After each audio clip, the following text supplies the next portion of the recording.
বন্ধুরা, ভারতের প্রধানমন্ত্রী নরেন্দ্র মোদী 15ই আগস্ট লালকেল্লা থেকে হুমকি দিয়ে দিয়েছে ভারত বানাতে চলেছে নতুন সুদর্শন চক্র, যেটা মূলত পাকিস্তান ও চীনকে মাথায় রেখেই বানানো হবে। আসলে এই সুদর্শন চক্র ভারতের নিজস্ব এয়ার ডিফেন্স সিস্টেম। এই এয়ার ডিফেন্স সিস্টেম অনেকটা রাশিয়ার S-400 এর মতো। রাশিয়ার S-400 কিন্তু পাকিস্তানের সাথে যুদ্ধের সময় পাকিস্তানের মিসাইলগুলোকে রুখতে সাহায্য করেছিল। আর সেই ভাবনা জীবিত রেখেই ভারতের প্রধানমন্ত্রী ঘোষণা করেছেন যে ভারত নিজস্ব এয়ার ডিফেন্স সিস্টেম বানাবে। একদিকে পাকিস্তান, অন্যদিকে চীন ভারতের দুই শত্রু দেশ। চীনের বিস্তারবাদী নীতি, যার ফলে চীন মাঝে মাঝেই ডিমান্ড করে যে সাউথ চায়না সি, তাইওয়ান ও ভারতের লাদাখ, অরুণাচল প্রদেশ নাকি চীনের। তার এই অসৎ উদ্দেশ্যকে জবাব দিতেই ভারত বানাবে একটি সুদর্শন চক্র, যেটা ভারতকে একটি এয়ার শিল্ড তৈরি করবে। এর জন্য DRDOর প্রজেক্ট কোস একটি বড় গেম চেঞ্জার হতে পারে ভারতের জন্য। ভারত রাশিয়ার থেকে 5 ইউনিটের S-400 প্রায় 45,000 কোটি টাকা ব্যয় করে কিনেছে। ভারত চায় এই টাকা বাইরে না গিয়ে ভারত নিজেই এয়ার ডিফেন্স সিস্টেম তৈরি করুক। ইতিমধ্যে DRDOর সাথে বেল অর্থাৎ ভারত ইলেকট্রনিক্স লিমিটেড একসাথে মিলে কাজ করতে শুরু করে দিয়েছে। ভারতীয় বিমান বাহিনীর 5টি স্কোয়াড্রনের জন্য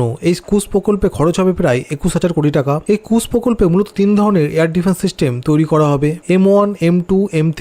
M1 মূলত 150 কিলোমিটারের ভেতরে আসা ড্রোন, ক্রুজ মিসাইল, স্টেলথ বিমানকে ধ্বংস করে দেবে। M2 রেঞ্জ 250 কিমি, যা airborne warning and control system অ্যাওয়াক ও মাঝারি পাল্লার মিসাইলকে ধ্বংস করে দেবে। M3 রেঞ্জ 350 কিমি থেকে 400 কিমি, যেটা SRBM ও IRBM এর মতো প্লাস্টিক মিসাইলকে ধ্বংস করতে পারবে। 2025-এ এর একটা প্রোটোটাইপ বানানো কাজ শুরু হবে এবং 2028 থেকে 29 এর মধ্যে এই সিস্টেমটি কার্যকরীভাবে স্থাপন করা হবে। প্রজেক্ট কুস S-400 এর চেয়ে উন্নত নয়, কিন্তু ভারত রাশিয়ার S-400 এর বিকল্প হিসাবে এটিকে তৈরি করতে চাইছে, যাতে ভারত ভবিষ্যতে ডিফেন্সে আত্মনির্ভর হতে পারে। Drone, cruise missile, ballistic missile, বিমান, হাইপারসনিক মিসাইল সবকিছুর বিরুদ্ধে যাতে প্রতিরক্ষা করা যায় সেই দিকে লক্ষ্য রেখেই কুস ডিফেন্স সিস্টেমকে বানানো হচ্ছে। তো বন্ধুরা, আমাদের চ্যানেলে এরকমই আরো খবর পেতে চ্যানেলটিকে লাইক, শেয়ার ও সাবস্ক্রাইব করবেন। ধন্যবাদ। জয় হিন্দ।